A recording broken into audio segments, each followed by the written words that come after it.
আসসালামু আলাইকুম দর্শক মণ্ডলী, আইপিএস মার্টে আপনাদেরকে স্বাগত। আজকে আমরা মাইক্রোটেকের একটা আইপিএস বা সোলার আইপিএস আর হচ্ছে ডাই আর্টিসান ব্র্যান্ডের একটা আইপিএস বা সোলার আইপিএস, দুইটা জিনিস আপনাদের সামনে কম্পেয়ারলি বোঝানোর জন্য একসাথে টেবিলে ইনস্টল করছি। তার কারণ হচ্ছে আমরা যখন ডাই আর্টিসান আর লিথিয়াম ব্যাটারির গত কয়েকদিন ধরে ভিডিওগুলো দিচ্ছিলাম, কাস্টমার কম্পেয়ার করতে পারতেছে না যে এই মেশিনটা নিবে নাকি লিথিয়াম ব্যাটারি নিবে, এই মেশিনটা নিবে নাকি সাথে পানির ব্যাটারি নিবে, মানে জায়গায় খিচুড়ি পাকায় ফেলাইতেছে। যার ফলে আমাদের ফোনে দীর্ঘক্ষণ সময় নিয়ে কাস্টমারকে বোঝানো লাগতেছে যে আপনার জন্য কোনটা পারফেক্ট। আপনি যদি এই ভিডিওটা শেষ পর্যন্ত দেখেন তাহলে আমার ফোনে হাজার কোশ্চেন করার আপনার দরকার হবে না। আপনি নিজেই ডিসাইড করতে পারবেন আপনি কি ডাই আর্টিসানের এই মেশিন আর লিথিয়াম ব্যাটারি নেবেন নাকি মাইক্রোটেক বা লুমিনাসের ট্রান্সফরমার বেস লো ফ্রিকোয়েন্সির এই মেশিনগুলোর সাথে পানির বা টিউবুলারের যে ব্যাটারি আছে সেগুলো নেবেন। কথাটা আপনি বুঝছেন কিনা? কোন মেশিনের সাথে কোনটা যাবে, কোনটা কার জন্য লাগবে সেটা আপনি বুঝতে হবে আগে। সাধারণত আমরা যারা মানে ছোটখাটো ফ্যামিলি, আমাদের ধরেন যে আমাদের ফ্যান আছে 3টা, লাইট আছে 5টা, ফ্যান আছে 4টা, লাইট আছে 7টা, ফ্যান আছে 5টা, লাইট আছে 10টা। এই রিকোয়ারমেন্টটা হচ্ছে আমার বেশিরভাগ কাস্টমারের মানে চাহিদা, যে তিনি 3টা ফ্যান চালাবেন, 5টা লাইট চালাবেন, অথবা 3টা 4টা 5টা ফ্যান চালাবেন, সাথে কিছু লাইট চালাবেন। আবার অনেকের সাথে একটা টিভিও চালাইতে চান, আবার অনেকের সাথে একটা ফ্রিজও চালাইতে চান। তবে আপনারা যারা এক ব্যাটারি সিস্টেম মেশিন কিনবেন বা এক ব্যাটারি সিস্টেম আইপিএস কিনবেন, ফ্রিজটা আপনারা এই সেটআপের সাথে ইউজ করবেন না, ফ্রিজ বাদ দিবেন, টিভি চালাতে পারেন। আচ্ছা, এখন এখানে তো 2টা মেশিন, আপনাদের ডিসাইড করতে কষ্ট হয়ে যাচ্ছে যে আমি কোনটা নিব। প্রথমে আমি এই মেশিনটা নিয়ে আপনাদেরকে বলি। এটা মাইক্রোটেকের 1235 ব্র্যান্ডের একটা মেশিন। এই মেশিনটা হচ্ছে মাইক্রোটেকের 1235। এটাতে ওয়াটেজ আছে হলো 600 ওয়াট। কত ওয়াট আছে? 600 ওয়াট। আর এটা হচ্ছে ডাই আর্টিসানের একটা মেশিন, এটাতে ওয়াটেজ আছে হলো 1500 ওয়াট। এখন এই ডাই আর্টিসানের মেশিন আর মাইক্রোটেকের মেশিনের ভিতরে পার্থক্যটা কি? মাইক্রোটেকের এই মেশিনগুলো হলো ট্রান্সফরমার বেস মেশিন, এগুলো হলো লো ফ্রিকোয়েন্সির মেশিন। এগুলাতে যদি আপনি সোলার দেন, 12 ভোল্টের মেশিনের সাথে 12 ভোল্টের সোলারই দিতে হবে। সোলার দিলেও এই মেশিনগুলা সোলার থেকে ডাইরেক্ট আউটপুট আপনাকে দিবে না, শুধুমাত্র ব্যাটারিটা সোলার থেকে চার্জ করতে পারবে। এক, সেটার সাথে যদি আপনি এটার কম্পেয়ার করেন, এটাতে আপনি 24 ভোল্টের সোলার প্যানেল ইউজ করতে পারবেন। এটা সোলার থেকে সরাসরি আপনাকে আউটপুট দিতে পারবে। যেহেতু এটা 1500 ওয়াটের মেশিন, এটাতে চাইলে আপনি আরও বেশি লোডও ইউজ করতে পারবেন। ফার্স্ট পয়েন্ট গেল। এই মেশিনগুলোতে লিথিয়াম ব্যাটারি সাপোর্ট করে না। আপনারা যারা মাইক্রোটেকের বা লুমিনাসের এই ধরনের ট্রান্সফরমার বেস যত মেশিন আছে, সেটা যে ব্র্যান্ডেরই হোক, মাইক্রোটেক হোক, লুমিনাস হোক, লং রান হোক, অথবা অন্য যে কোনো ব্র্যান্ডের হোক, ইন্ডিয়ান এই মেশিনগুলোতে অথবা এই টাইপের যে মেশিনগুলো হাতে বানানো, এগুলাতে লিথিয়াম ব্যাটারি সাপোর্ট করে না, বেশিরভাগ ক্ষেত্রে করে না। প্রায় ধরেন যে 100টা মেশিনের ভিতরে হয়তো একটা মেশিন আছে যে সাপোর্ট করে, আর বাকি 99টা মেশিনে লিথিয়াম ব্যাটারি সাপোর্ট করে না। কেন করে না? কারণ এই টেকনোলজিটা অনেক পুরাতন টেকনোলজি, আর লিথিয়াম টেকনোলজিটা অনেক আপডেট টেকনোলজি।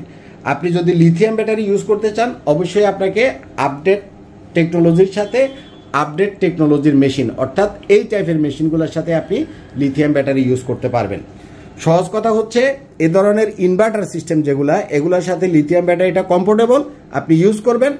আর ইন্ডিয়ান লো ফ্রিকোয়েন্সির ট্রান্সফরমার বেস এই মেশিনগুলা, অথবা আমাদের দেশে অনেকে হাতে বানানো যে মেশিনগুলো ইউজ করে, এগুলোর সাথে লিথিয়াম ব্যাটারি সাপোর্ট করে না, করতে পারবেন না। তাইলে এটার সাথে কোনটা ইউজ করবেন? এগুলোর সাথে ইউজ করবেন হলো যে কোনো টিউবুলার ব্যাটারি বা পানির ব্যাটারি, সেটা রহিম আপ্রোচ হোক, সাইপ পাওয়ার হোক, প্রাইম পাওয়ার হোক, এক্সাইডের হোক, যে কোনো কোম্পানির। ইন্ডিয়ান এই মেশিনগুলোর সাথে অবশ্যই আপনারা পানির ব্যাটারি ইউজ করবেন, লিথিয়াম ব্যাটারি ইউজ করা যাবে না। পয়েন্টটা ক্লিয়ার? হাইব্রিডের এই মেশিনগুলোর সাথে আপনি লিথিয়াম ব্যাটারিও ইউজ করতে পারবেন, আবার চাইলে পানির ব্যাটারিও ইউজ করতে পারবেন। এগুলোর সাথে দুইটাই ইউজ করতে পারবেন, কারণ এই টেকনোলজিটা অনেক আপডেট। এবং এই মেশিনগুলো সোলার থেকে আপনি সোলার প্যানেল দিলেও সোলার প্যানেলটা শুধুমাত্র ব্যাটারি চার্জিংয়ের কাজে আসবে।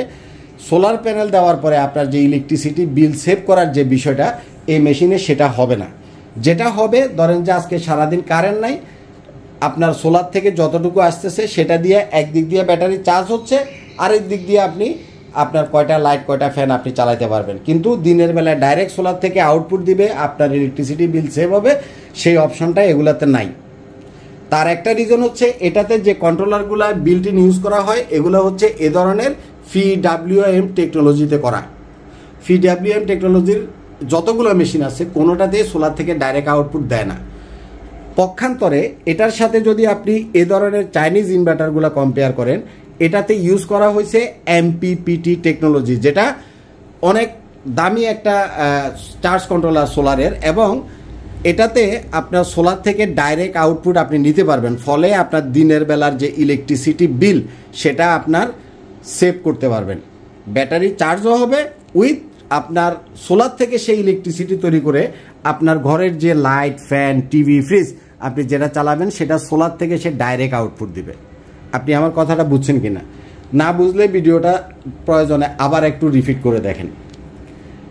সেকেন্ড যে অপশানটা, এই মেশিনগুলোতে যেহেতু পানির ব্যাটারি ইউজ করা হয়, এই পানির ব্যাটারিগুলা 15 অ্যাম্পিয়ার থেকে 20 অ্যাম্পিয়ার পর্যন্ত চার্জ হয়। এগুলারে আপনি বেশি অ্যাম্পিয়ার দিয়ে চার্জ করলে আপনার ব্যাটারি সহ নষ্ট হয়ে যাবে।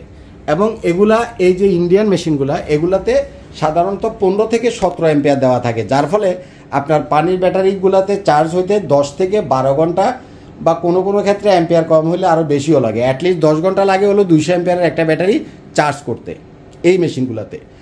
আর এগুলাতে যেহেতু লিথিয়াম ব্যাটারি ইউজ করা যায়, এই মেশিনগুলোতে MPPT যে কন্ট্রোলার এটা হলো 80 অ্যাম্পিয়ার 80 অ্যাম্পিয়ার, যার ফলে লিথিয়াম ব্যাটারিগুলো ফাস্ট চার্জিং হয়। মাত্র 2 থেকে আড়াই ঘন্টার ভিতরে 200 অ্যাম্পিয়ারের একটা লিথিয়াম ব্যাটারি ফুল চার্জ করে নিতে পারে। 200 অ্যাম্পিয়ারের একটা লিথিয়াম ব্যাটারি সমান পানির 200 অ্যাম্পিয়ারের দুইটা ব্যাটারি সমান ব্যাকআপ পাবেন। 200 অ্যাম্পিয়ারের দুইটা ব্যাটারিতে 400 অ্যাম্পিয়ার হয়। এই 400 অ্যাম্পিয়ারে আপনি যতটুকু ব্যাকআপ পাবেন, লিথিয়াম 200 অ্যাম্পিয়ারের ঠিক 400 অ্যাম্পিয়ারের সমান ব্যাকআপ আপনি পাবেন। এখন কথা হচ্ছে, কফিল ভাই আমি 2-3টা ফ্যান আর 4-5টা লাইট চালাবো, আমি এত ঝামেলা যাইতে চাই না, আমি কোনটা নিব? তাহলে আপনি অবশ্যই এই টাইপের মেশিন নেবেন। যদি আপনি ঢাকার বাইরে থাকেন এই টাইপের একটা মেশিন নেবেন, সেটা মাইক্রোটেকের হোক, লুমিনাসের হোক, অথবা অন্য যে কোনো ব্র্যান্ডের হোক। মানে ছোট সেটআপের জন্য আপনি এটা নিতে পারেন। এটার দাম কম এবং এটার সাথে ইউজ করবেন হলো পানির ব্যাটারি। ব্যাটারির দামও কম, আপনার মেশিনের দামও কম। এ ধরনের একটা মেশিন 15,000, 17,000 থেকে 20,000 টাকার ভিতরে পাওয়া যাবেন বিভিন্ন ওয়াটের অনুপাতে। আর একটা পানির টিউবুলার ব্যাটারি 22,500 থেকে 25,500 থেকে আরম্ভ করে টল টিউবুলারগুলা 28,000, 30,000, 32,000 টাকার ভিতরে পাওয়া যাবেন। অর্থাৎ কম বাজেটের ভিতরে সেটআপ হচ্ছে এ ধরনের লুমিনাস, মাইক্রোটেক অথবা অন্য ব্র্যান্ডের ট্রান্সফরমার বেস এই মেশিন, এবং এটার সাথে পানির বা টিউবুলারের যে কোনো ব্যাটারি। আর আপনার যদি বাজেট ভালো থাকে, আপনি যদি হাই ফ্রিকোয়েন্সির মেশিন ইউজ করতে পারেন, সেই ক্ষেত্রে আপনি এ ধরনের মেশিনগুলো নেবেন। এটাতে ওয়াট আছে 1500 ওয়াট, এটা দিয়ে 2টা ফ্যান, 4টা ফ্যান, 5টা ফ্যান, 10টা ফ্যান সবই চলবে। আপনার যে কয়টা আছে সব চলবে, সাথে লাইট যে কয়টা আছে সব চলবে, এবং একটা টিভিও চালাতে পারবেন। তবে মেশিনটা যেহেতু 1500 ওয়াট, এটা দিয়ে এক গোড়া পানির মোটর চলবে না, কারণ এক গোড়া পানির মোটরের স্টার্টিং লোডই হচ্ছে 1500, তার মানে সমান সমান হয়ে যাচ্ছে, চলবে না। এক গোড়ার নিচে যেটা আছে ফোনে এক গোড়া মেশিন, ফোনে এক গোড়া মোটর, আপনি এটা দিয়ে চালাতে পারবেন, কিন্তু এক গোড়াটা চলবে না। এটা আপনি সোলার থেকে দিলে আপনার দিনের বেলাতে ডাইরেক্ট সোলার থেকে আপনার লাইট ফ্যানগুলো চালাবে, আপনার দিনের বেলাতে ইলেকট্রিসিটি বিল সেভ হবে এবং আপনার ব্যাটারিও চার্জ হবে। এটা যেহেতু 80 অ্যাম্পিয়ারের চার্জ কন্ট্রোলার আছে, আপনার লিথিয়াম ব্যাটারি এটার সাথে প্রপারলি সাপোর্ট করবে, এবং পানির ব্যাটারি যদি দেন সেটাও প্রপারলি সাপোর্ট করবে।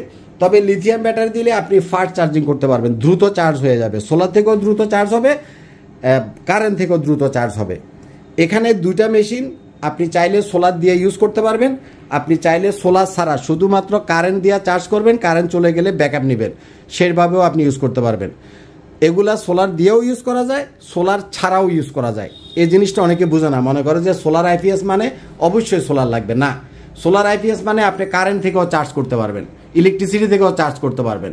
প্রয়োজন মনে করলে সোলার দিলেন, প্রয়োজন মনে না করলে সোলার দিলেন না। আরেকটা বিষয় আমি আপনাদেরকে ক্লিয়ার করে দেই, যারা ঢাকার বাইরে আছেন তারা কখনো লিথিয়াম ব্যাটারি নেবেন না। বিশেষ করে 12 ভোল্টের লিথিয়াম ব্যাটারি এবং 24 ভোল্টের লিথিয়াম ব্যাটারি ঢাকার বাইরে আপনারা ইউজ করবেন না, কিন্তু 48 ভোল্টেরটা করতে পারবেন। যারা ঢাকার বাইরে ইউজ করবেন তারা অলওয়েজ পানির ব্যাটারি নেবেন, সেটা এরকম ডায়াটিসানের মেশিনের সাথেও নিতে পারেন অথবা এই মেশিনের সাথেও নিতে পারেন। বিশেষ করে গ্রাম অঞ্চলে যারা বাস করেন তাদের জন্য পারফেক্ট হলো এই টিউবুলার ব্যাটারি বা পানির ব্যাটারি। বলে কফিল ভাই কেন? কারণ হচ্ছে গ্রাম অঞ্চলে লং টাইম লোডশেডিং থাকে, 4 ঘন্টা 5 ঘন্টা 6 ঘন্টা ব্যাকআপের দরকার হয়। লিথিয়াম ব্যাটারিগুলো লং টাইম ব্যাকআপ দিতে গেলে একটা সময়তে তার বিএমএস অফ হয়ে যায়, এর ফলে এটা আর নিজে নিজে অন হয় না। আর পানির ব্যাটারি ওরকম বিএমএস অফ হওয়ার কোনো ঝামেলা নাই, আপনি হ্যাসেল ফ্রিভাবে গ্রামে ইউজ করতে পারবেন। আর আপনি যদি ঢাকায় ইউজ করেন সেই ক্ষেত্রে আমি আপনাকে পানির ব্যাটারি নিতে না করি, কারণ ঢাকাতে 1 ঘন্টা কারেন্ট চলে আসে। ঢাকাতে বা যে কোনো সিটিতে যদি আপনি ইউজ করেন অবশ্যই লিথিয়াম ব্যাটারি নেবেন, বিশেষ করে 12 ভোল্ট আর 24 ভোল্টে। কিন্তু 48 ভোল্টের কোনো মেশিন নিলে আপনি পানির ব্যাটারি নেবেন না, অবশ্যই লিথিয়াম ব্যাটারি নেবেন। মোটামুটি একটা বেসিক আইডিয়া আপনাদেরকে কম্পেয়ার করে দেওয়ার আমি চেষ্টা করছি। এর বাইরে আরও অনেক বিষয় আছে, ভিডিওটা আসলে আরও লম্বা হয়ে যাব। আপাতত আপনারা 2টা জিনিস বুঝলেন যে কারা এই মেশিন নেবেন আর কারা এই মেশিন নেবেন, কারা লিথিয়াম ব্যাটারি নেবেন আর কারা পানির ব্যাটারি বেস্ট হবে নেওয়াটা। তো আমাদের অফিসটা হচ্ছে ঢাকা মিরপুর কাজীপাড়ায়। আপনাদের যাদের এ ধরনের সেটআপ লাগবে অবশ্যই আমাদের অফিসে আসবেন। ভালো থাকবেন, আজ এ পর্যন্তই থাক। আসসালামু আলাইকুম।